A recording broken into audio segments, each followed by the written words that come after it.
ஏய் என்ன சாப்பிட போற? ஃப்ரெஞ்ச் ஃப்ரைஸா? ரெடி ஆச்சான்னு கேளுங்க மாமாட்ட.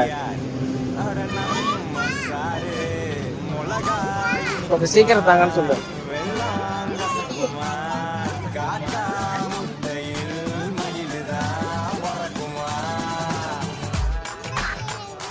மோமோஸு, ஃப்ரெஞ்ச் ஃப்ரைஸு, இது ரெண்டும் தான் நம்ம ஆர்டர் பண்ணியிருக்கோம்.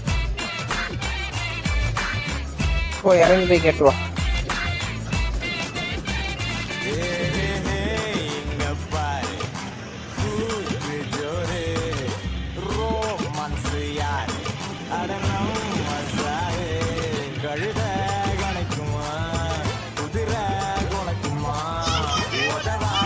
கேட்டியா என்ன சொன்னாங்க?